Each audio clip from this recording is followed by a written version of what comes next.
Friend, I have news. I think I might have found a way to break Talor's curse. Go on. Well, after listening to the village elders and scouring every likely-looking tome in the library, I learned that not all Tomburies are the same little green menaces we know and loathe. Apparently, a chosen few live to incredible ages and grow to many times the size of their counterparts. The folktales hold that it's the very eldest of these, the Tombury kings, who weave the curses, and that their magicks bind their victims to them, that they might continue to feed on their pain. So if we slay the one that cast the curse, the feeding will cease. But that was my thinking, yes. Though I doubt it'll be easy. These kings are not just bigger, they're stronger too. And if the tales are true, their followers will defend them to the death. It is a perilous proposition, in short, but it may also be Talor's only hope. What say you? I'll do it. Even if killing this king doesn't break the curse, Mysidia will be a safer place for its removal. Thank you. So then, where will I find it? That, alas, I do not know. It must have woven the curse at the altar in Father's Fell, but as to where it is now... Fanet! You were the one asking about Tonburies, right? Because there's a whole bloody army of them out on the cloak. What? But why would they stray so far? And why now? There's only one way to find out. I'll head up the mountain and see what's going on. Right. Thank you. And please, be careful.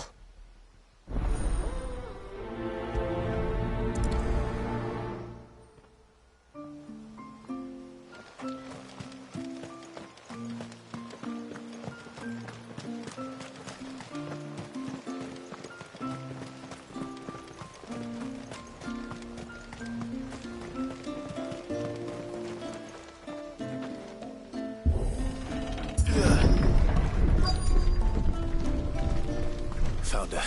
They're almost at the gate. But they won't be coming any closer.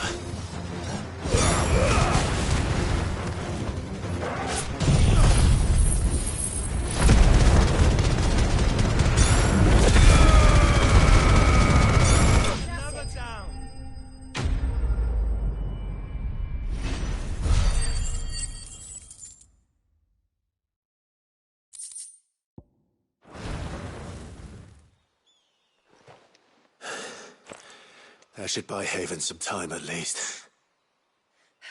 Clive, are you all right? Fine. We've taken care of the immediate threat. Thank the tides. I was worried I was going to lose you both. Talor, he took a sudden turn for the worse just after you left.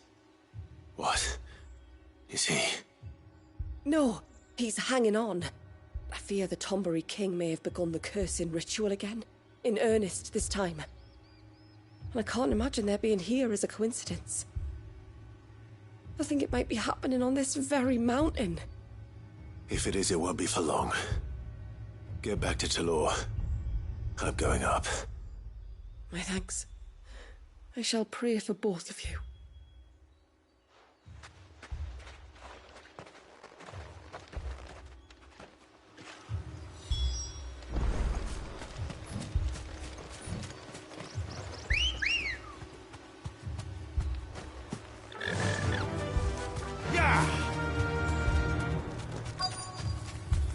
More of them.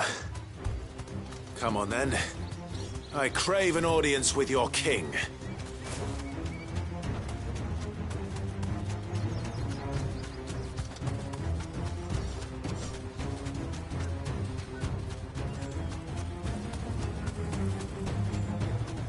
Another group. They don't look very regal.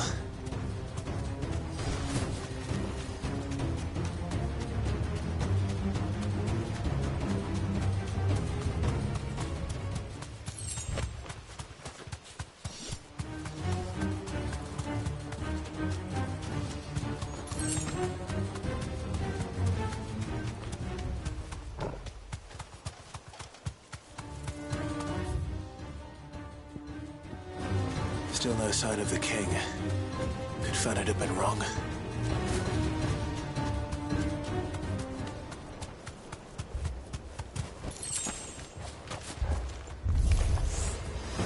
There's dozens of them. The king must be close. We'll have to take care of his followers first.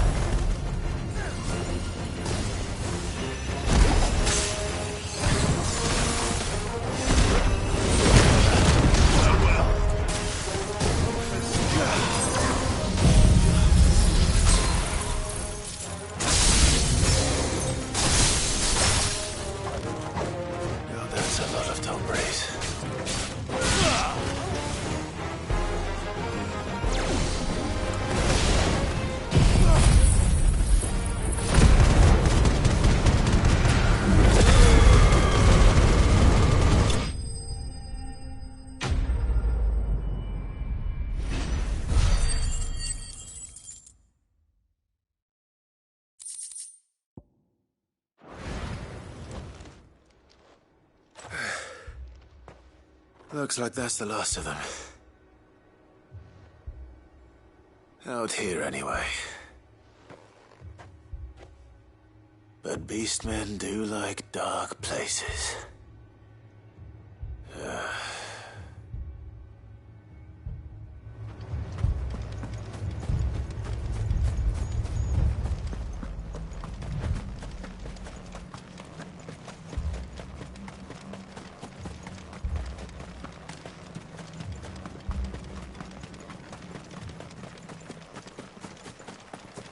Well, I'll be damned.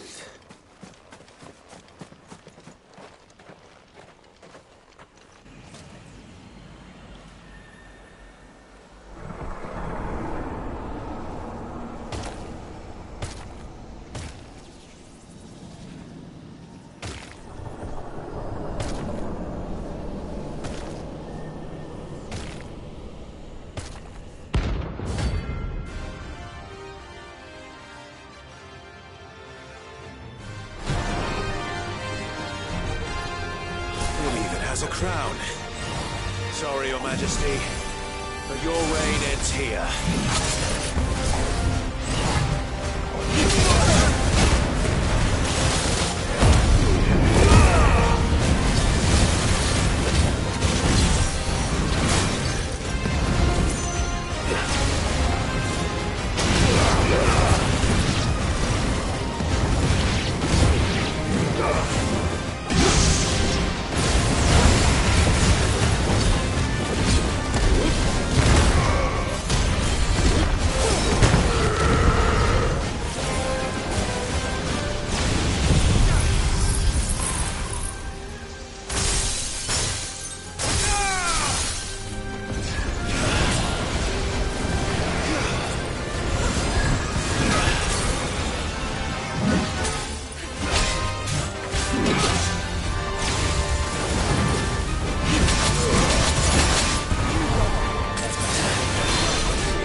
It's done.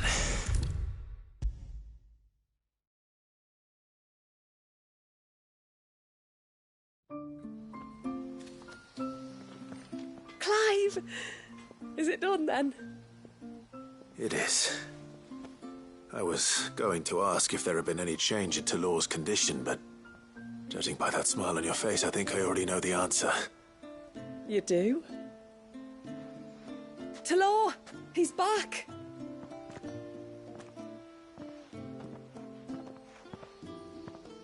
Thank you, my lord. I can never repay you for everything you've done for me. I owe you my life. I'm just glad the curse is lifted. There is one thing I'd like to know, though. If you don't mind my asking. What made you seek the Tombury's help in the first place? Oh, that... well, you deserve to know. It was years ago now, back in my trading days. The Sons of Greek arrested me in Oriflamme, chained me up in a lightless cell with a great sword hung over my head, ready to fall if I didn't confess. Though they never said to what. I didn't, of course. So eventually they just let me go. And I never told a soul. Tried to forget it ever happened. But then you came along and the sight of your sword brought it all flooding back. I couldn't sleep, couldn't eat, couldn't hardly breathe, and I thought that if I gave my old chain to the Tomburys, maybe they could take all that pain away. All that anger. But it only made it worse. Oriflamme has fallen. And the men who tortured you likely fell with it. If only I'd known, I might have spared everyone a lot of trouble. I'd convinced myself that you were like them, that all outsiders were the same, but you're not. Far from it. Thank you, son. Thank you.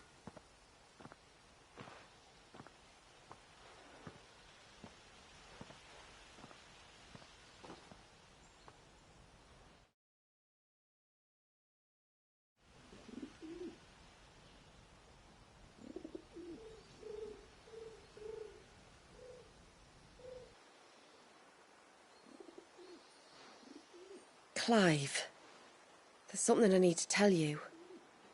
After we parted ways on the path to the cloak, I went straight back to Talor and explained to him what you were doing on his behalf. And just like that, his pain began to fade. What do you mean? Just like that? The Tombury King would have still been alive. I had to contend with dozens of his minions before I found him.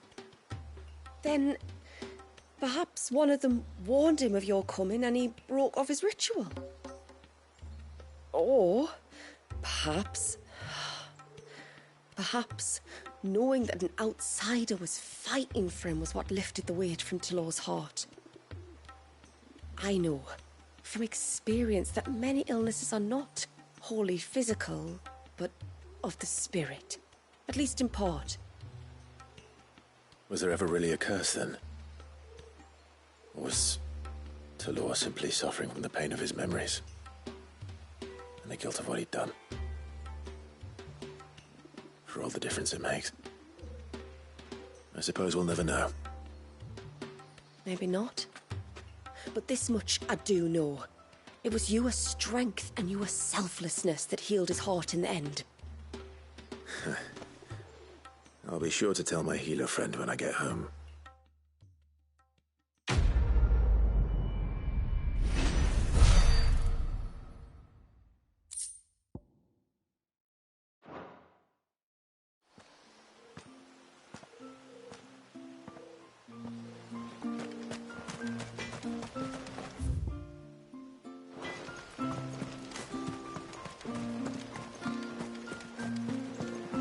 Hey, mister, over here.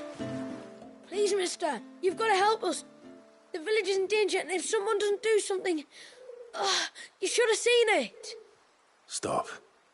Take a deep breath and tell me everything. Starting with your name. Sorry, my name's Eirik. When you went up to the Air of Hours with Miss Shula, well, I followed you. You could have been killed. Lady Shula told us you lot were great warriors, so I thought I'd be alright if I stayed close like. But then I lost track of you in the woods, and that's when I saw it. Saw what? A great, big, dripping, drooling monster. Spitting out great spouts of water it was, that were tearing up the ground and cutting down trees. Spouts of water? I don't recall seeing anything like that in the forest. Well, I did, and I don't ever want to see it again. You'll get rid of it, won't you? All right. If this creature is as terrible as you claim, it could well pose a threat to the village. I'll see what I can do. Thanks, mister. It was over by the Swift one that I saw it. Maybe it's still there. Then that's where I'll start my search. But this time, you're going to stay here. Understood? I wouldn't go through those gates for 1,000 gil. Not with that thing out there. Good luck, though.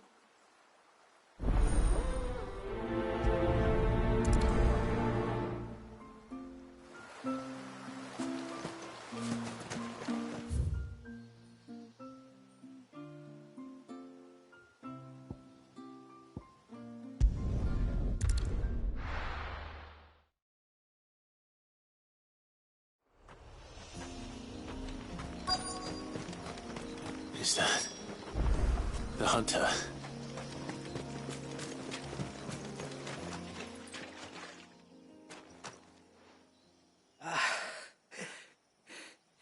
It's you. Nasef's savior. Are you all right? What happened? I was tracking an ibex when a great spout of water struck me square in the back. Sent me flying all the way across the clearing. Did you see what made it? No. All I heard was a noise. An ear-splitting din.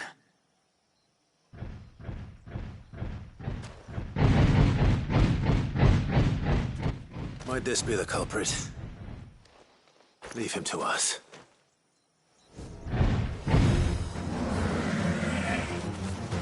You've caused enough trouble.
Well, that wasn't too bad.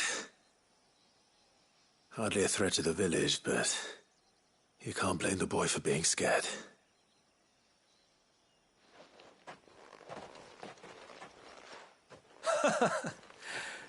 You made that look a lot easier than it was. Do you think that was the beast which attacked you?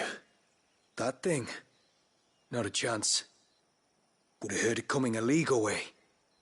and the blast of water that hit me was beyond anything an Archelon can manage. Oh. A boy from the village sent me in search of a beast that could conjure such things, but...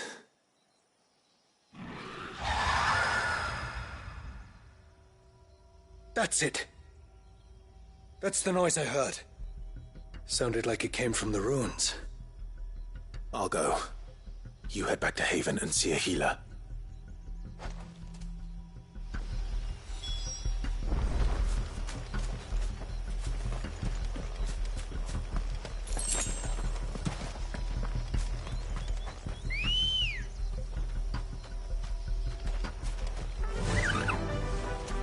Fly, Ambrosia.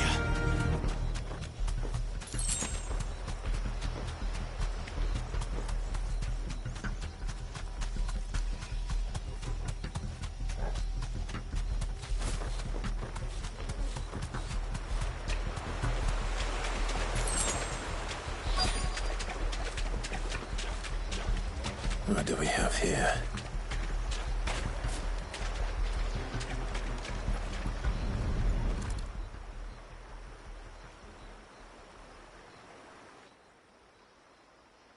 Found her. Something's been busy. Whatever this creature is, it's out for blood.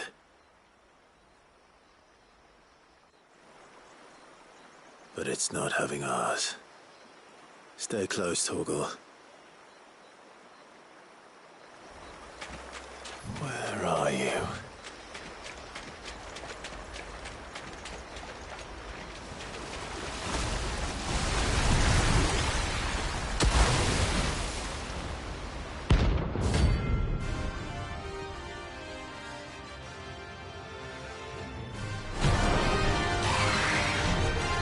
Another fragment of Walius' rage.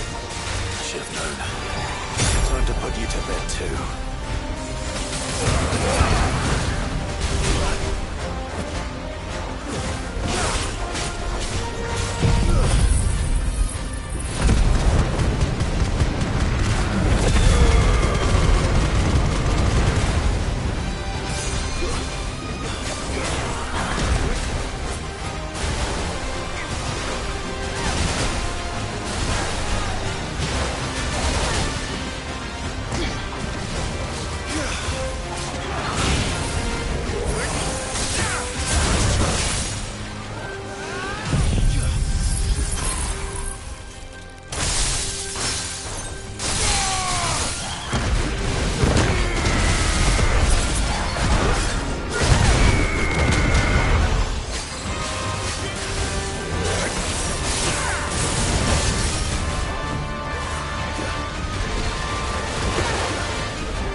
Fingers crossed that's the last of them. Either way, I should let Eirik know the danger is past. For now, at least.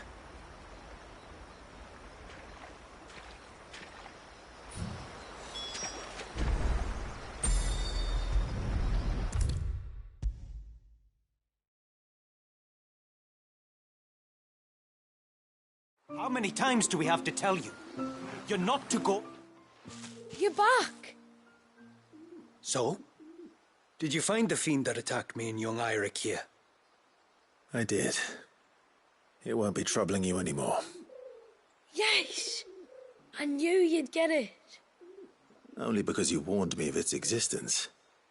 Not that you should ever have learned of its existence, but all's well that ends well, I suppose. What was it, anyway? A manifestation of Leviathan's power. When we visited Wallius in the Surge, he was angry and afraid. The Icon summoned these creatures for his protection. Though why one would be wandering the ruins of Riversmeet, I don't know. Maybe it was looking for his mum. That's where she died, isn't it? The Falls. The Falls? Aye. When they took her baby, she threw herself off the top. We go there once a year to pay our respects. The whole village. An Eggy is a part of its master's spirit, but Wallius wouldn't have been aware of what had happened to his mother, would he? Well, either way, you did us a favor putting that thing to rest.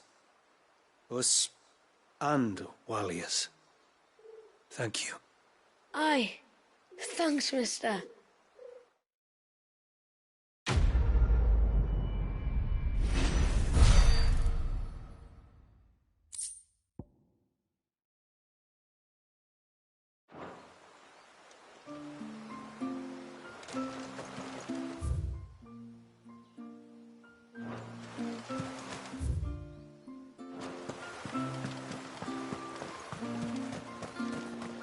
I heard the tributary can fell an ibex from 100 years. And then I dreamed. My lord, might I have a moment of your time? I would beg of you a service. Certainly. What is it? It's a long story. But before we get to that, would I be right in thinking Lady Shula told you about the witch from the north? Yes. She said that your ancestors found her here, and that it was she who taught them the spell to stop time. She was like Wallius, you know. A dominant. The Warden of Ice. My great-grandmother suspected as much. She cared for the poor woman when the end was near. And it was she whose duty became to attend her grave. A duty that was passed down to me. I see. And the service you would beg of me? Well, until recently, the path to the grave had long been blocked by a fallen tree. But when our woodsmen finally found time to move it, we quickly realized it might have been better had they not.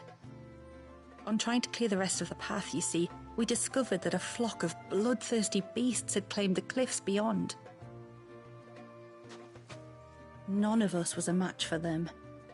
But you, my lord, have proven your strength many times over. Would you drive them away for us?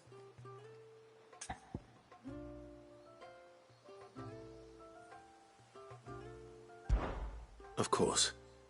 I'll see the path is made safe. Thank you, my lord.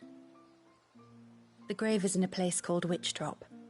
To reach it, one must turn left at the Winged Wains, then follow the path around to the right, deep into the forest. Why so far from Haven? It was where she lived. When our ancestors first came to Mysidia, they found her there, in an old abandoned village, and it was her heartfelt wish to return there in death. So when she passed away, my great-grandmother had a stone erected for her on the cliffs overlooking the place she once called home. How thoughtful. Well then, no time like the present. Left at the ships, then round to the right, you said? Just so. Thank you once again, my lord. I will join you at the grave anon.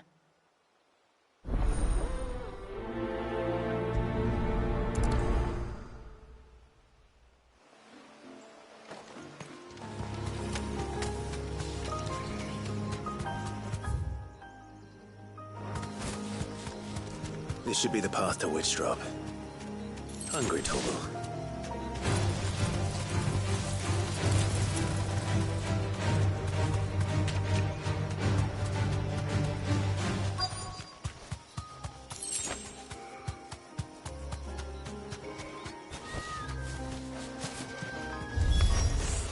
And here's our welcoming party.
It's over.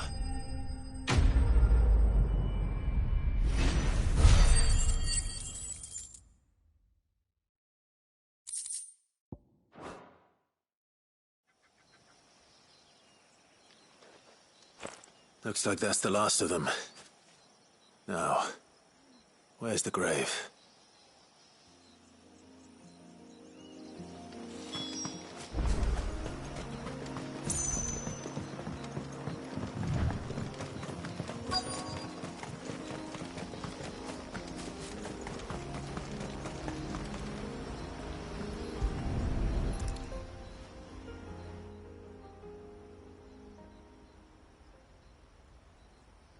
This must be it.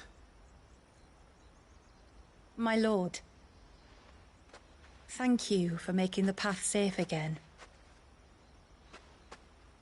Ise. Was that her name? Yes. Hardly the most fitting tribute for a dominant, is it? A rough-hewn stone with naught but a given name engraved on it. But my ancestors had only been here a matter of weeks when she passed. Every day was a struggle to survive. They had neither the time nor the energy to devote to a more elaborate memorial.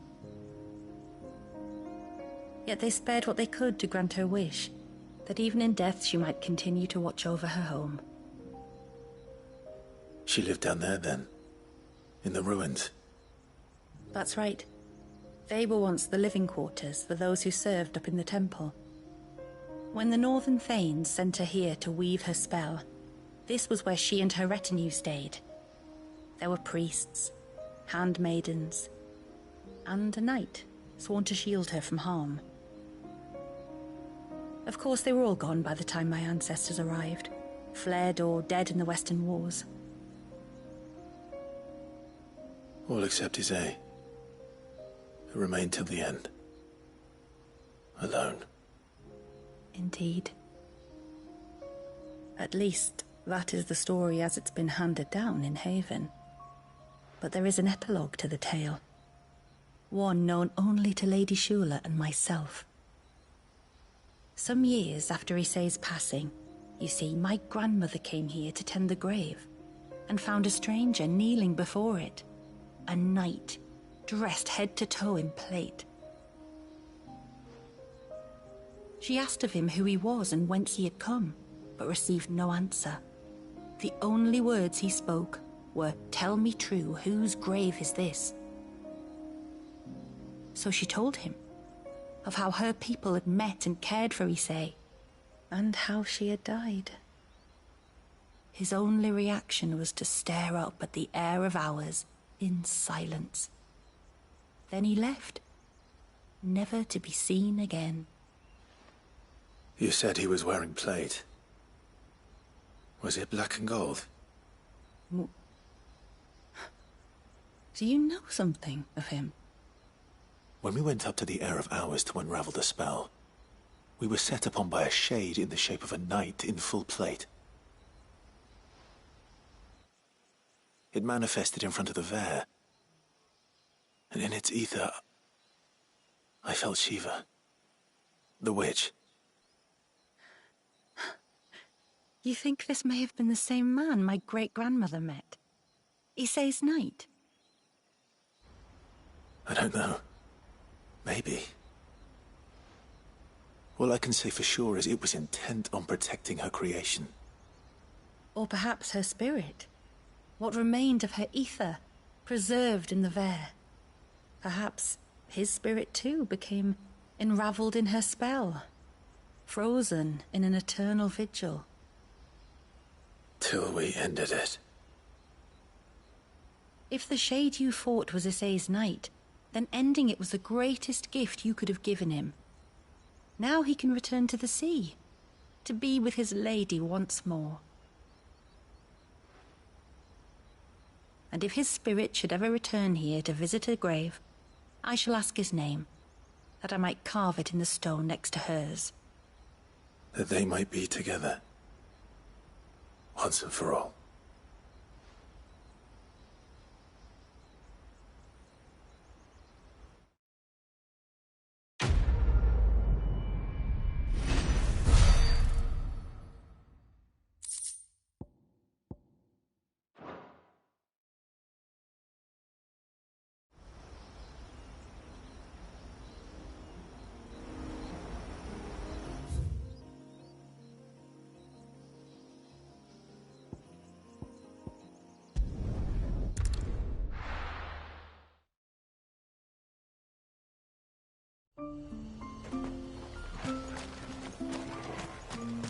Praise be to the heavens.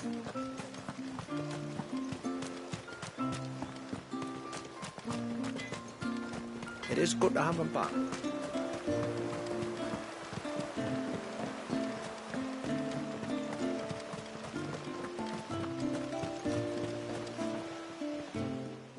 You wouldn't happen to have some time on your hands, would you, Clive?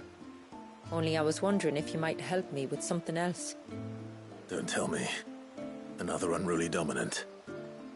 Not quite, but a dangerous foe nonetheless. It promises to be quite a hunt.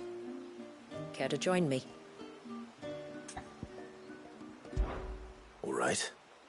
Tell me about our quarry. A fiendish, cold-blooded beast known as a Givra. Normally, we leave such animals well alone, and for good reason. But I have an even better reason to want its tongue. Its tongue. If you'll permit me, tributary, I can explain. Certainly, Yamila. It's been over a week since me sister gave birth to her first child, yet she still isn't back on her feet. We've tried everything to restore her spirits. Physics and nostrums, the laying on of hands and of leeches, but all to no avail. The healers tell me there's only one hope left. A broth as potent as its ingredients are perilous to procure. It isn't only Yamila's sister who stands to benefit from this, by the way. There's her baby to think of, and Walias, too. She'd agreed to be his wet nurse, you see. I'd be glad to help. Thank you. Our hunters have no shortage of skill, but this task calls for more than that. And it won't be achieved through weight of numbers either. The Givra is as wary a foe as it is a deadly one. 2 hunters might catch it unawares, but any more than that, and it would pick up our scent a league away. Then it is decided. The two of you will go, while Jill and I occupy ourselves here. Perhaps we might help prepare the broth. That would be most kind of you. Come then, Clive. The river of time flows fast, and so must we. There's a Givra that has claimed the ruins at the foot of the mountain as its hunting ground. But as I say, they are wary creatures. We'll need suitable bait to draw it out. The flesh of a forest ibex should suffice. To the forest, then.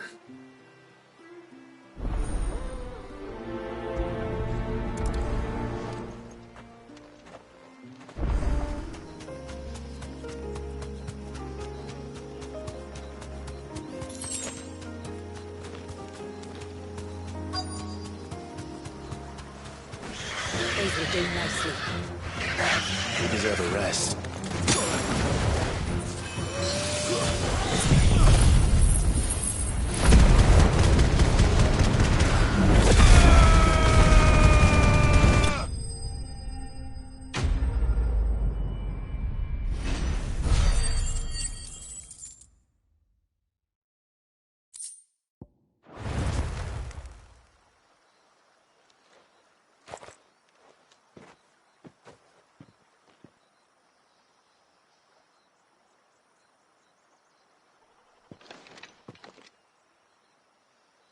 Return to the sea, and to the clouds rise again.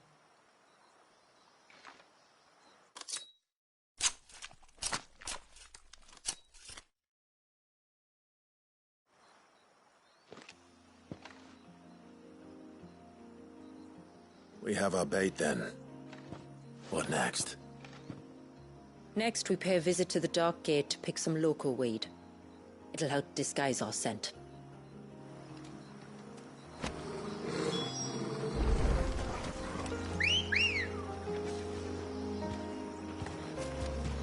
Ready, go?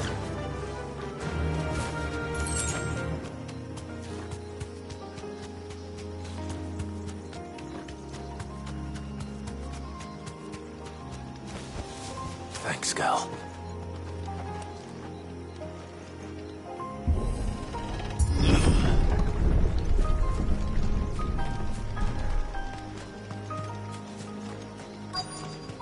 There should be a sprig or two of local weed growing somewhere around here. Look for the golden leaves.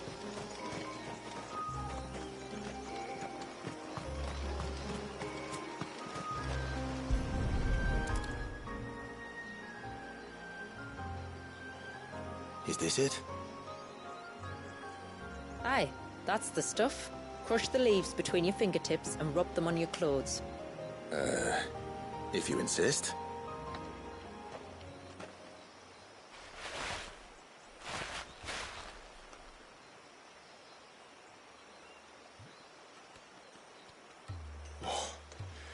You could have warned me about the smell. Like corruption, isn't it? We'll have an honor guard of flies before long. But it'll stop the Givra from noticing us. Its nose will tell it we're nothing but a feast for worms. Oh, I feel so much better. We can wash it off afterwards. If there's one good thing about the Givra choosing the ruins for its hunting ground, it's that there's plenty of fresh water nearby.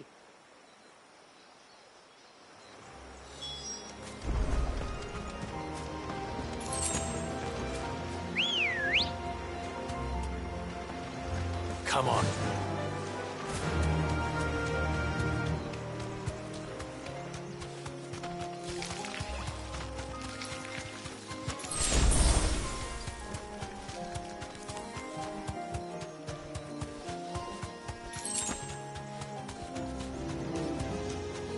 Where should we lay the bait? Givras are creatures of habit. Look for some sign of its passing.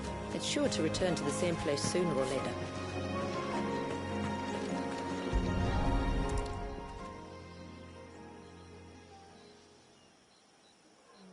Marking its territory. Something was. A curl, maybe.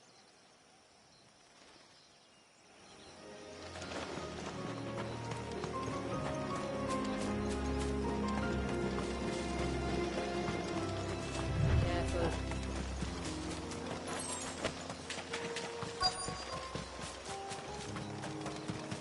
beast. Rigging.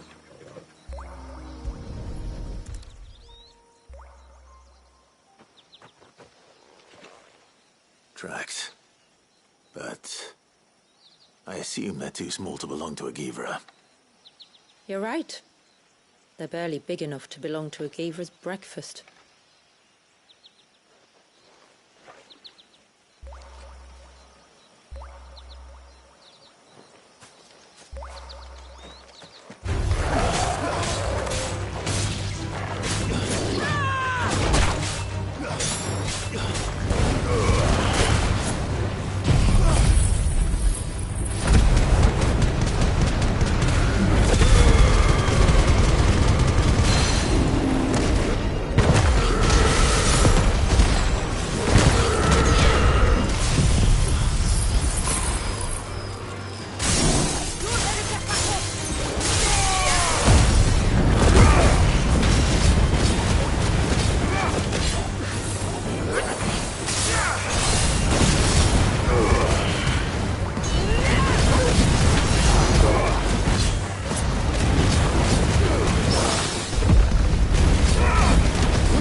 An appetite for these things.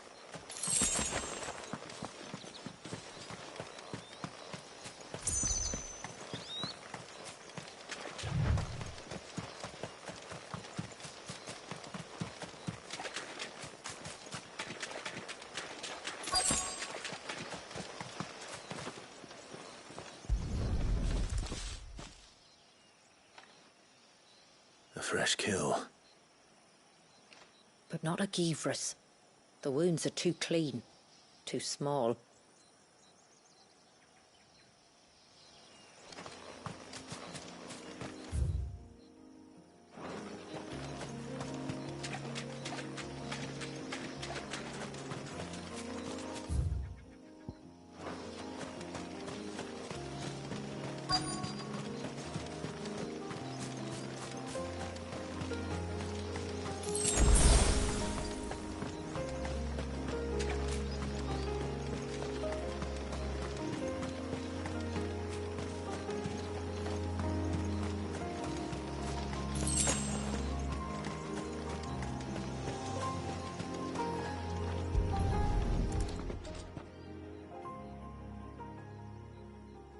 These look like a predator's tracks. You can clearly make out the claws. And not just any claws. These belong to a Givra. There's no mistaking them. We'll lay the bait here. Let's hope our friend is hungry.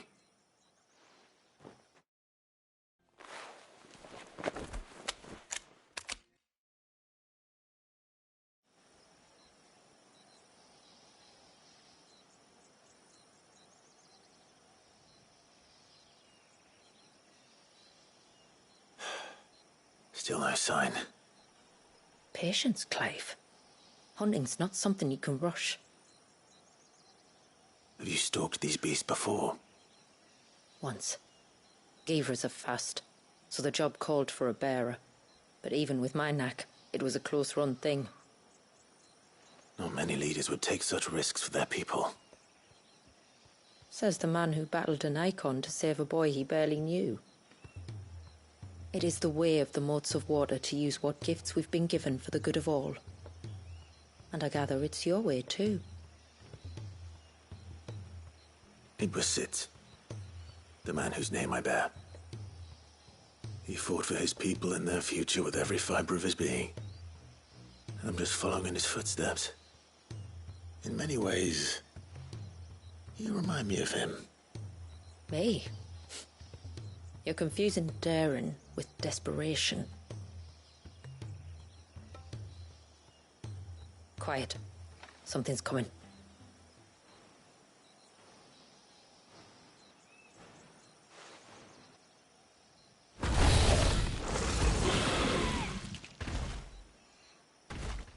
Our guest has finally arrived.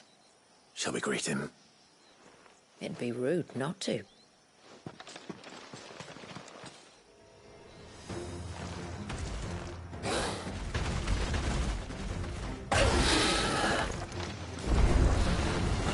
it escape.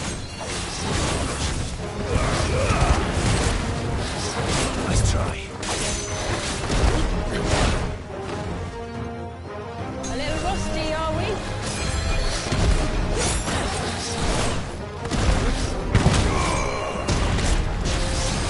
Needed that.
You weren't exaggerating when you said they were dangerous.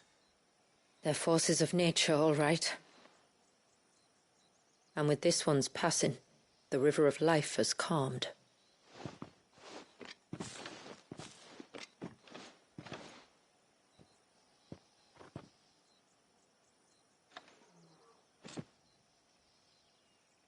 O roaring torrent, son of storms, may your spirit run free in the open ocean.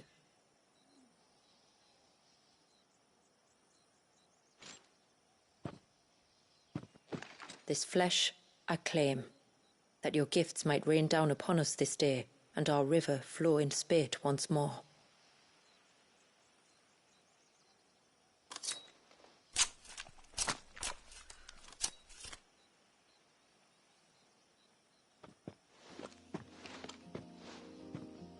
Well then, let's return to the village.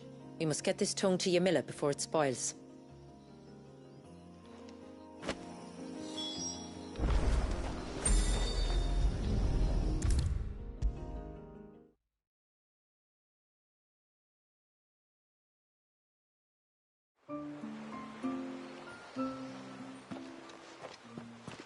Tributary, my lord. Did all proceed as planned? It did. Here. One Geaver tongue, as promised.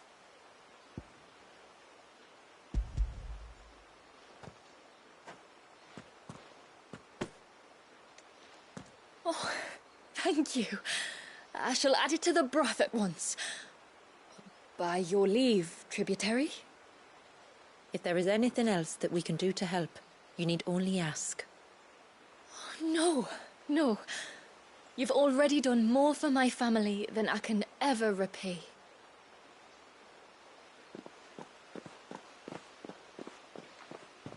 Just as you have, Clive, for my family.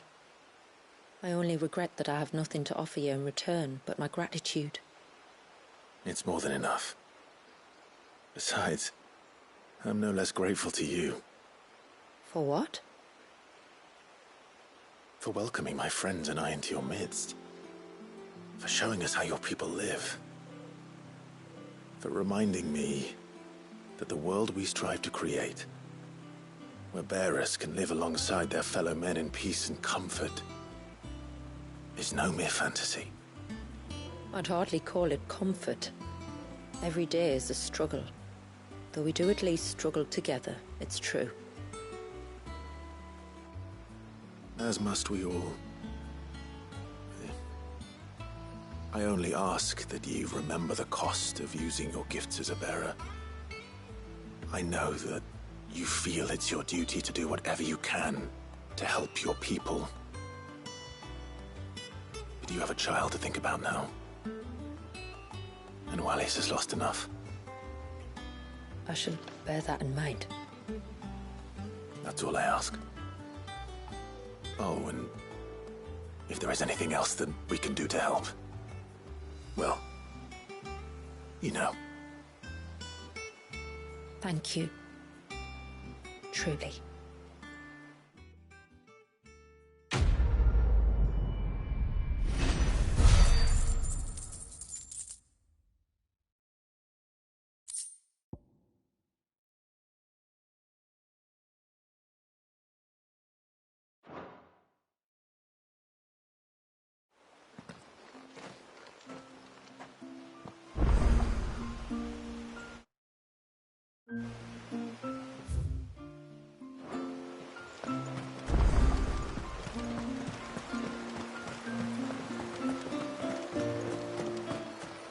It is good to have him back. Oh, the lad wants someone. No, it has to be him. What has to be who? If you, don't mind my asking. It's not your asking I mind. It's my explaining. But I don't see any other way around it. You see, when a baby is born here, we hold a ceremony to welcome them. The rite of immersion, we call it. But I don't know whether Wallis was ever afforded that courtesy. What is abundantly clear, though, is that my ancestors never welcomed him as one of us. And I want to change that.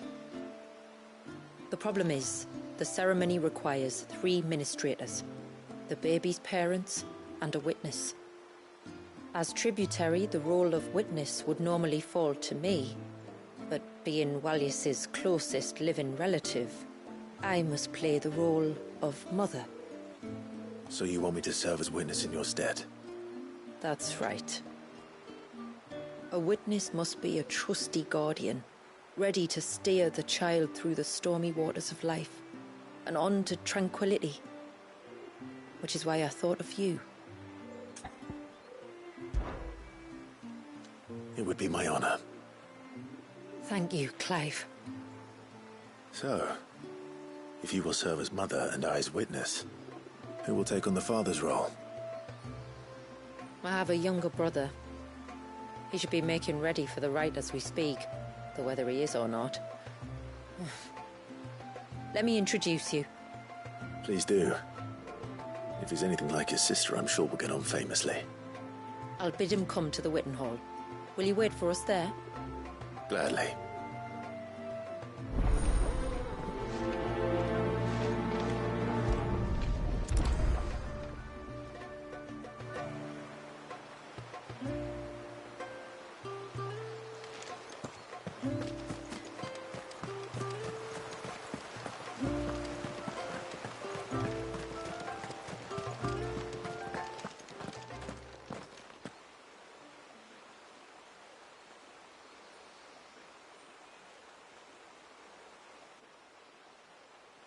Clive, my brother. If it isn't my old mate Sid! You? So you do remember me, even stripped of my cunning disguise? I'm touched. You two know each other. My friends and I crossed paths with your brother on our hunt for the dusk crystals, during which we saved his life. 3 times, was it? 3, 4, Who's counting?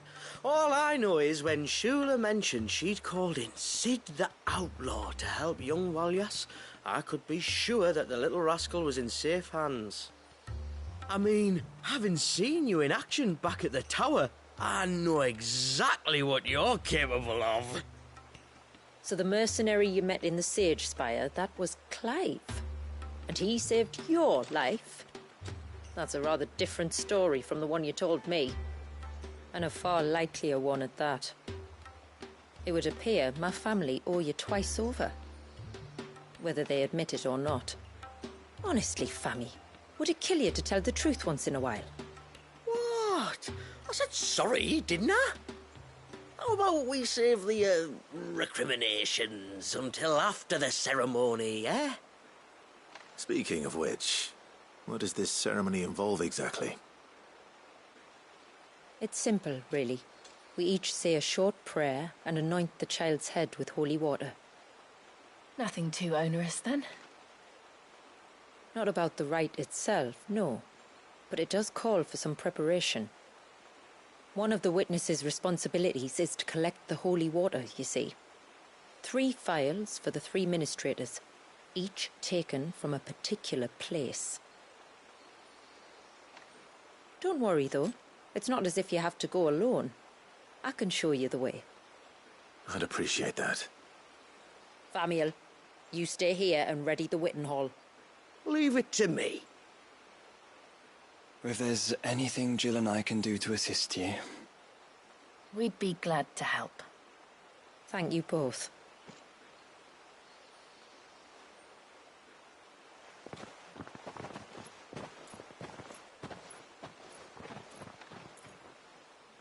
All right then, let's get started, shall we? There are 3 types of holy water that we must collect.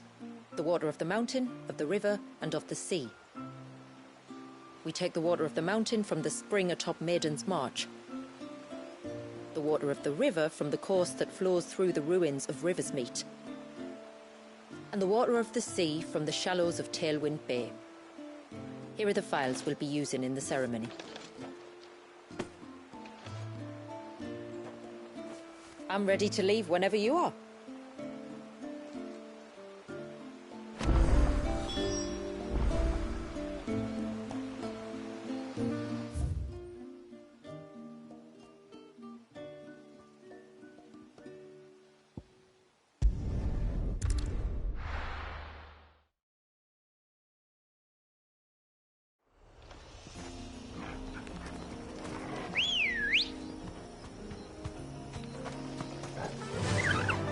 Fly, Ambrosia.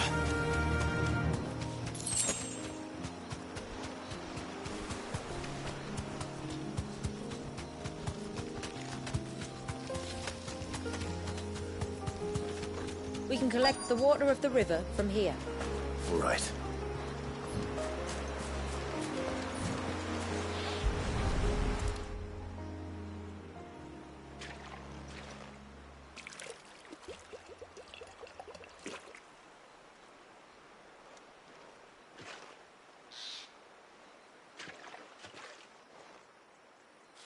The water of the river represents life.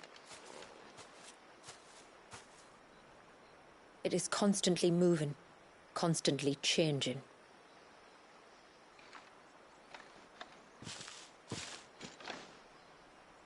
And though its course may twist and turn or branch into 1,000 separate streams, it always flows in the same direction, from source to sea, beginning to end.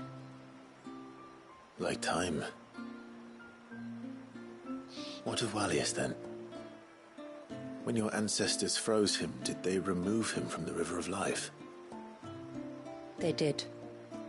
Like an ice-bound pool that didn't thaw for 80 summers.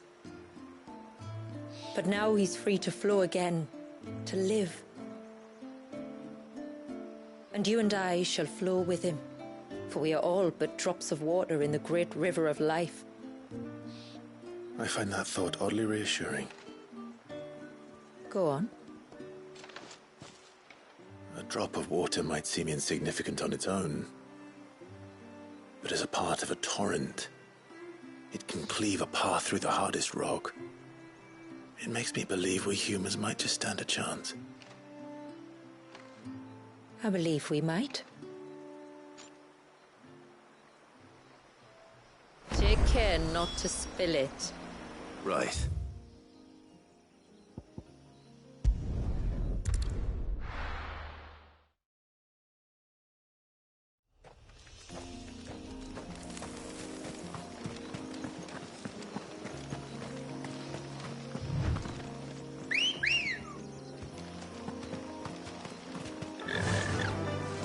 Run like the wind.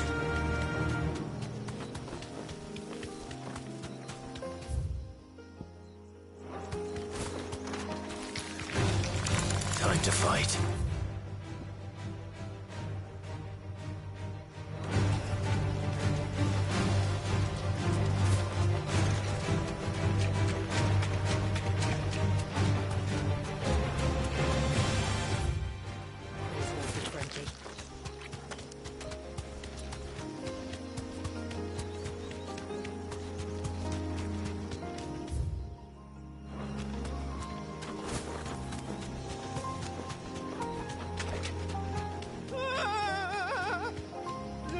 Stay back! I'm warning you! Someone's in trouble. Come on.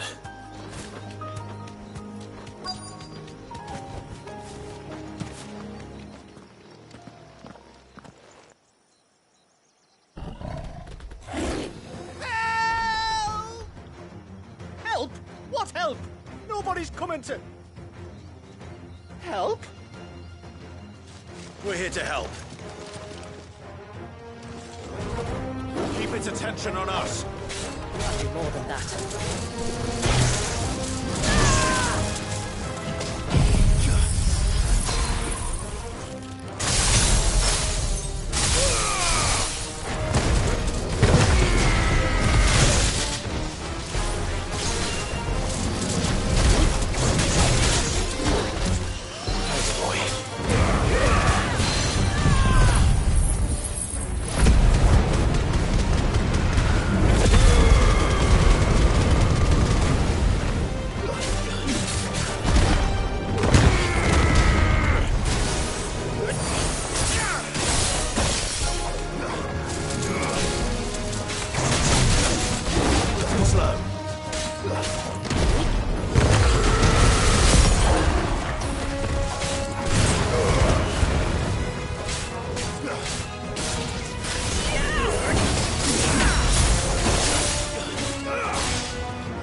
Is anyone hurt? Oh, Sid! Thank all the clouds in the heavens you came. You saved us. Again! Would you two care to explain what you're doing up here? The chief sent us. to fetch incense for the ceremony.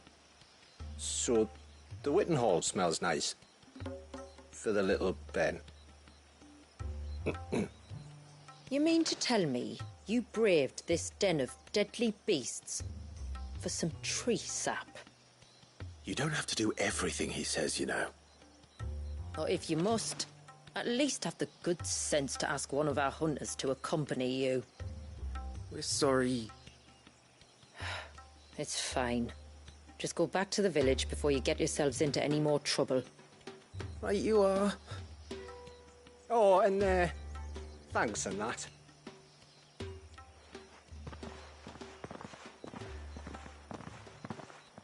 Remind me to give my brother a cuff round the ear when we get back.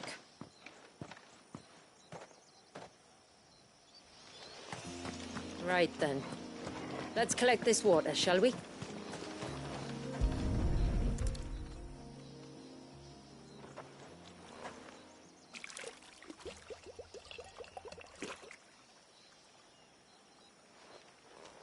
The rain that falls on the mountain emerges here, in these springs. The source of the river. The source of life. Precisely. Just one more file to go then. Nearly done.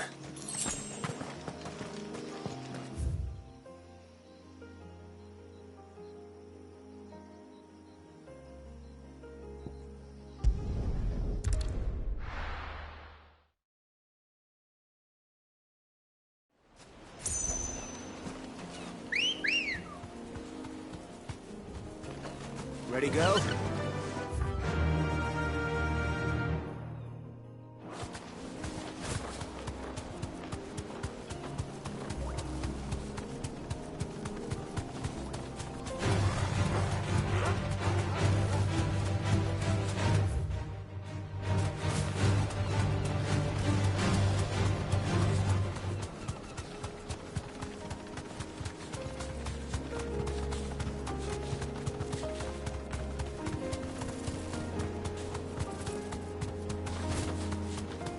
This path leads down to the coast.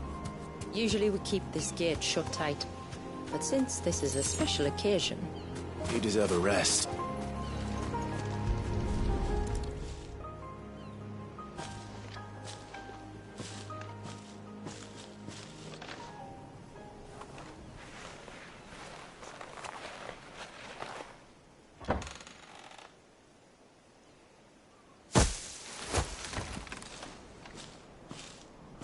Thank the tides the weather held. This place can be treacherous when the waves are high. If it weren't for the holy water, no one would ever come down here. I'll be sure to watch my step.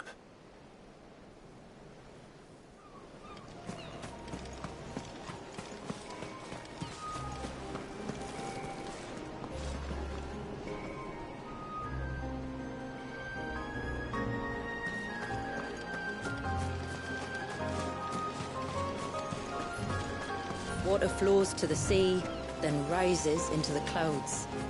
Just like life, the end is not the end, only a new beginning.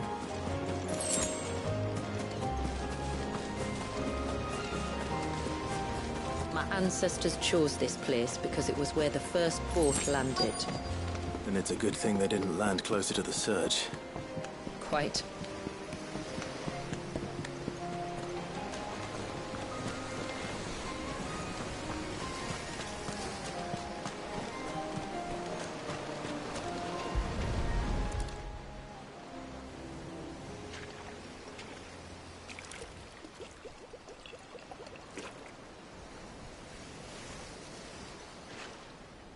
The water of the sea.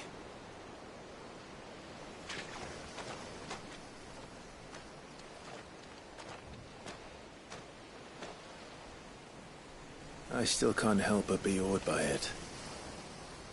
Oh? All that wave ever made me feel was pity and sorrow for the innocent life trapped inside it. The child my great-grandfather sacrificed to try to change his people's fate. It was wrong, an unforgivable sin. But I often wonder, Will my descendants ever forgive me for what I have done? As tributary, I've faced many difficult choices.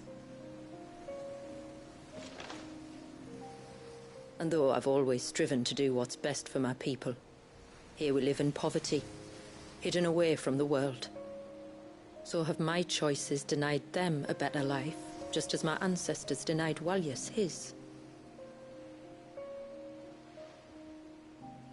No. You would not forcibly sacrifice one of your people to save the others. You do the best you can for all of them, as do I. We share in their woes, just as we share in their joys.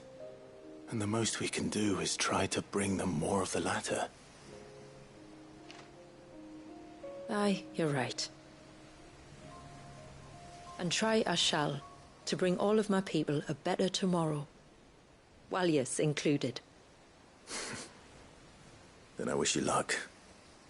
If my time with the boy is any indication, he's going to be quite a handful. Then we must start as we mean to go on, and give him the very best welcome we can. Where to next, then? Back to the village, to find out if my brother has made the...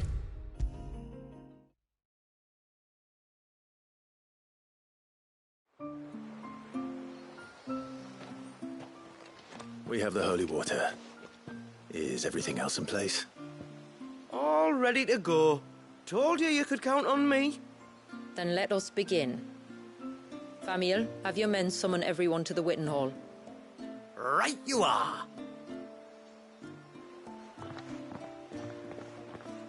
Shula, wait. I don't know the words. Don't worry. There aren't many of them. We'll have time enough to practice before people arrive.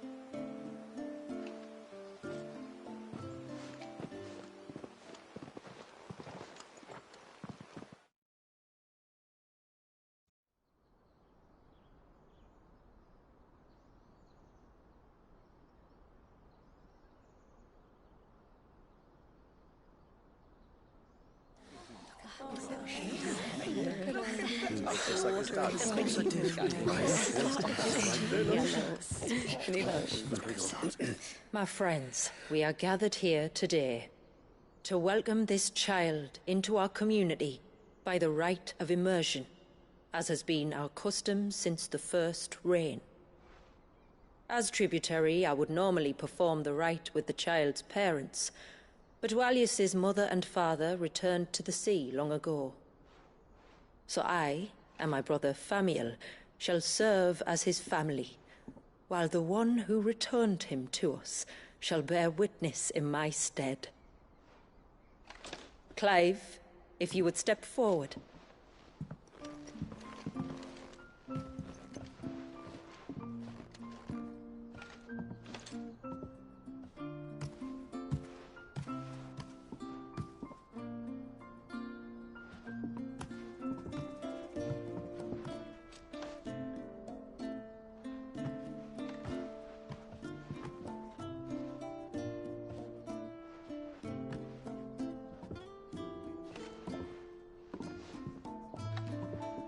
Like the rain that falls on the mountains tall, are we born.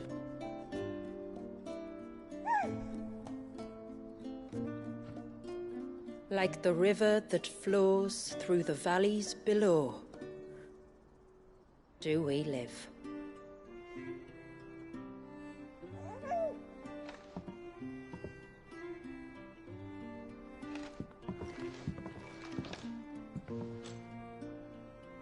Like the boundless sea, where the currents run free, do we die, and to the clouds then rise again.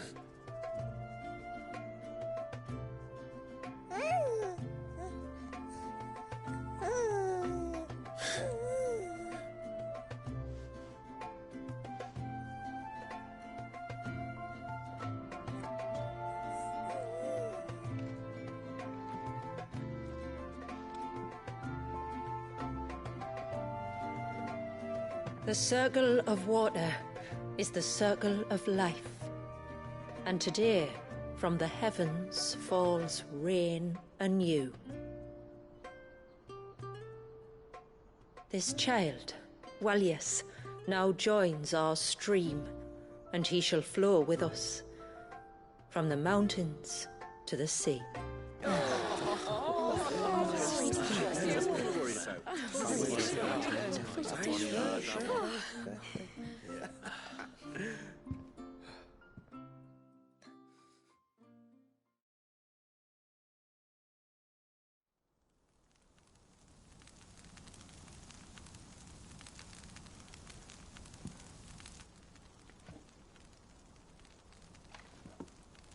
You played your part to a T, Clive. Thank you. It means a lot to us. I was honored to be asked. And terrified I'd miss. Now that you're part of the family, young Walyas, my lad. Uncle Samuel can teach you the ways of the world. Oh no, he can't. Eh? Don't be so hasty. Your brother's knack for self-preservation might serve him well. Ha! You are never going to let me live that down, are you?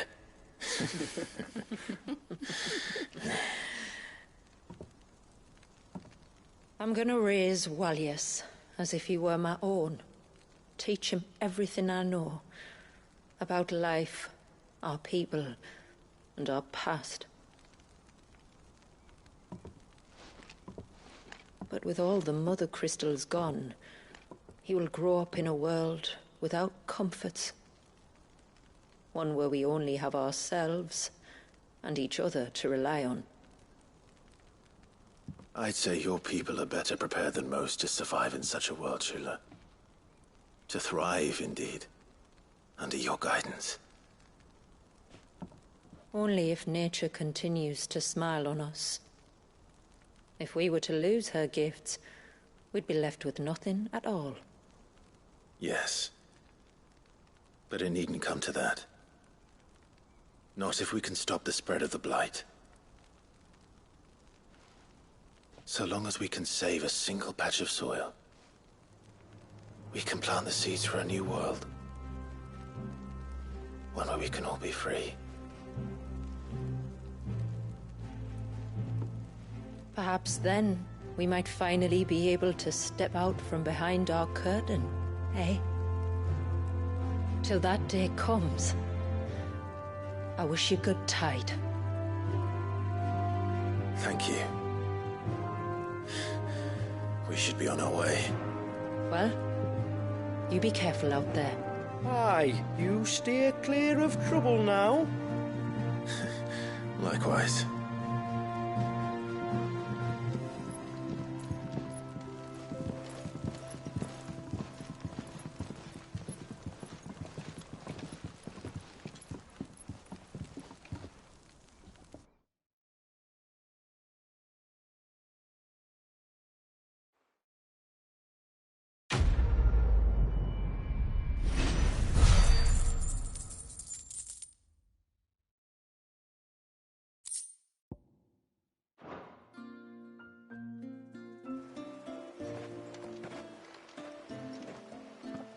To think, we must be the first outsiders to have witnessed that rite in over a century. Walyas has been waiting for it for nearly as long. He seemed pleased to be finally rejoining the family. Now all we have to do is save that family. To change our river's course.